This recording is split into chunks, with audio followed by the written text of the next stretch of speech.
Hello my dear மாணவ செல்வங்களா, இன்றைக்கி 5 சேலஞ்சில் நம்ம பார்க்க போகிற சாப்டர் ஈகோசிஸ்டம். அண்ட் ஈகோசிஸ்டம்லேருந்து எக்ஸ்பெக்டட் நம்பர் ஆஃப் கொஷின்ஸ் பார்த்தீங்கன்னா 2 to 4 நம்பர்ஸ் இருக்குது. அண்ட் வாங்க ஃபர்ஸ்ட் கொஷனுக்கு போயிடுவோம்.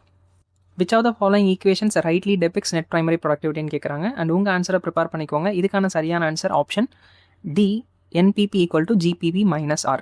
யூஸ்வலாக NPPன்றது பார்த்தீங்கன்னா நம்ம net available biomass for heterotrophs எடுத்துக்கலாம். இப்போ வந்து ஒரு பிளான்ட் இருக்குது, சன்லைட்டை வச்சு ஃபோட்டோசிந்தசிஸ் பண்ணி பயோமாஸ் ப்ரிப்பேர் பண்ணும். இந்த ரேட் ஆஃப் பயோமாஸ் ப்ரிப்பரேஷனை நம்ம கிராஸ் ப்ரைமரி ப்ரொடக்டிவிட்டின்னு சொல்கிறோம். இப்போ இது என்ன பண்ணுதுன்னு பார்த்தீங்கன்னா, அந்த பயோமாஸ் எல்லாம் வச்சு தான் சர்வைவ் ஆகிக்கும். அண்ட் அது போக அதனுடைய மிச்சம் மீதியெல்லாம் தான் ஹெட்ரோட்ரோப்ஸ்க்கு கொடுக்கும், அதாவது ஹெர்பிவோரஸ் அனிமல்ஸ்க்கு கொடுக்கும். ஸோ அப்படி கொடுக்கும்பொழுது பார்த்தீங்கன்னா எவ்வளோ பயோமாஸ் அந்த ரேட் ஆஃப் பயோமாஸ் எவ்வளோ கொடுக்குதோ அதுதான் நெட் ப்ரைமரி ப்ரொடக்டிவிட்டின்னு சொல்கிறோம். So it is available biomass for heterotrophs. Option D தான் இதுக்கான ஆன்சர். வாங்க நெக்ஸ்ட் கொஸ்டின் பார்ப்போம்.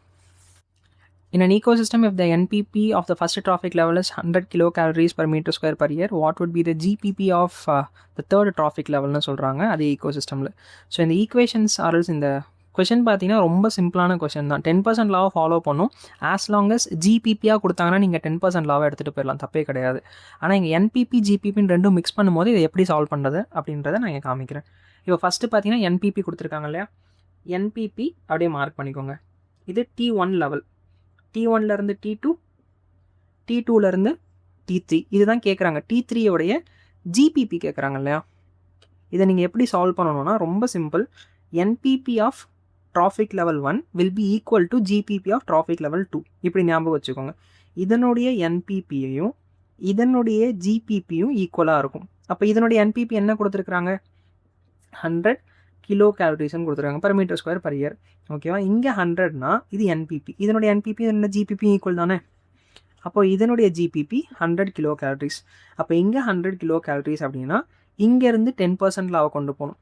100 கிலோ கேலரிஸ்லேருந்து 10% அப்ளை பண்ணிங்கன்னா 10 கிலோ கேலரிஸ் தான் இதுக்கான GPP. So answer option C, 10 kilo calories per metre square per year. ஓகேவா.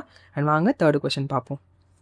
Which of the following is the major contribute of energy flow in aquatic ஈகோசிஸ்டம்னு கேட்குறாங்க. So எந்த food chain வழியாக நிறையா energy போகும் aquatic ecosystem, இதுதான் கேள்வி. Grazing food chain தான் இதுக்கான சரியான ஆன்சர், ஆப்ஷன் ஏ. ஓகேவா. இதே வந்து அக்வாட்டிக்கு பதிலாக டெரஸ்ட்ரியல் ஈகோசிஸ்டம்னு கொடுத்துருந்தா அப்போ உங்களுடைய ஆன்சர் என்னவாக இருக்குன்றதை கமெண்ட் செக்ஷனில் போஸ்ட் பண்ணுங்கள். அண்ட் நீங்கள் answer A, grazing food chain தான் இதுக்கான சரியான answer. And fourth question, vertical distribution of different species occupying different levels is called as ன்னு சொல்கிறாங்க. ஆக்சுவலாக இந்த ஈகோசிஸ்டம் சாப்டரே பார்த்தீங்கன்னா நீங்கள் ஸ்ட்ரக்சரல் ஆஸ்பெக்ட் ரெண்டு படிப்பீங்க, அப்புறம் ஃபங்க்ஷனல் ஆஸ்பெக்ட் சிலது படிப்போம். அதாவது ப்ரொடக்டிவிட்டி, நியூட்ரியன் சைக்கிளிங், இந்த மாதிரி ஃபங்க்ஷனல் ஆஸ்பெக்டும் படிப்போம். இப்போ ஸ்ட்ரக்சரல் ஆஸ்பெக்ட்னு பார்க்கும்போது வெர்டிகல் டிஸ்ட்ரிபியூஷனுங்கிறது ஒரு ஸ்ட்ரக்சரல் ஆஸ்பெக்ட். இதுக்கான answer option B, stratification. Vertical distribution of species. இப்போ வந்து ஒரு ட்ரீ இருக்குது அப்படின்னா யூஸ்வலாக டாப் ஸ்டேட்டாக ஆக்கியூபை பண்ணும். ஸ்டேட்டான்றது டிஃப்ரெண்ட் லெவல்ஸ். ஓகேவா. அந்த ஒரு லெவலாக எங்கெங்கே பிளேஸ் ஆகிருக்கு ஆர்கானிசம். இப்போ நீங்கள் எர்த்வார்ம்ஸ் எடுத்துக்கிட்டீங்க, எர்த்வார்ம்ஸ் எங்கே ப்ரெசென்ட்டாக இருக்கும், பாட்டம் ஸ்டேட்டால் ப்ரெசென்ட்டாக இருக்கும். If it is the case of butterflies middle ஸ்டேட்டால் ப்ரெசென்ட்டாக இருக்கும். இது ஈகிள்ஸ்னு எடுத்துக்கிட்டால் டாப் ஸ்டேட்டால் இருக்கும். ஸோ இந்த மாதிரி வெர்டிகல் டிஸ்ட்ரிபியூஷன் இருக்கு இல்லையா, இதுதான் ஸ்ட்ராட்டிஃபிகேஷன் சொல்கிறோம். ஆப்ஷன் பி தான் இதுக்கான ஆன்சர். அண்ட் நமக்கான last and final question, in terms of energy rate of biomass production is expressed as அப்படின்னு கேட்குறாங்க. ரேட் ஆஃப் பயோமாஸ் ப்ரொடக்ஷன் அப்படின்றது பார்த்தீங்கன்னா நத்திங் பட் ப்ரொடக்டிவிட்டியை தான் கேட்குறாங்க. ப்ரொடக்டிவிட்டி அப்படின்னு வந்துட்டாலே ரேட்டுன்னு வந்துட்டாலே பர் இயர்னு தான் முடியணும். ஓகேவா. ஸோ அப்போது kilo calories per metre square per இயர்னாலும் ப்ரொடக்டிவிட்டி தான். இது in terms of energy. Gram per metre square per year இப்படினாலும் கரெக்டு தான் இன் டேர்ம்ஸ் ஆஃப் வெயிட். ஓகேவா.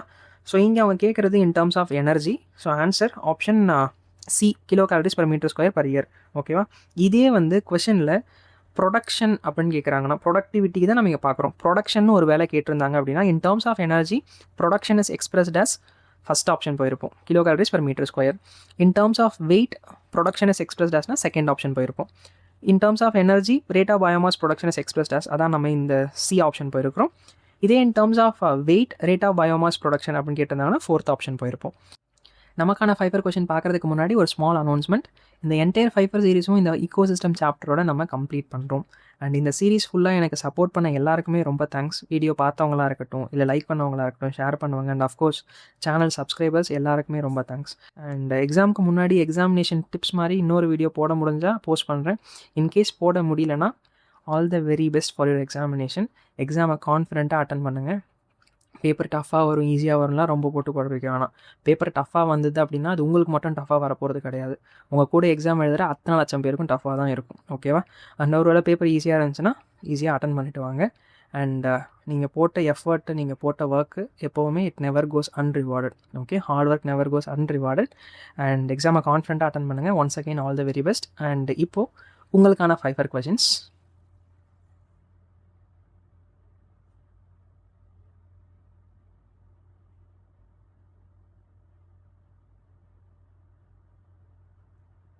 உங்கள் ஆன்சர்ஸை கமெண்ட் செக்ஷனில் போஸ்ட் பண்ணுங்கள். எத்தனை பேர் 5 எடுக்கிறீங்கன்னு பார்ப்போம். அண்ட் இந்த வீடியோ உங்களுக்கு பிடிச்சிருந்தா லைக் பண்ணுங்கள், மறக்காமல் உங்கள் ஃப்ரெண்ட்ஸ்க்கும் ஷேர் பண்ணுங்கள்.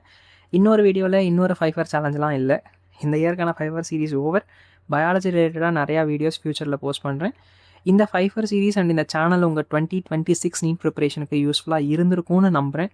அண்ட் மற்றொரு வீடியோவில் சந்திப்போம். Until then, take a very good care of yourself. And this is me, Biovathya, saying Tata, bye-bye.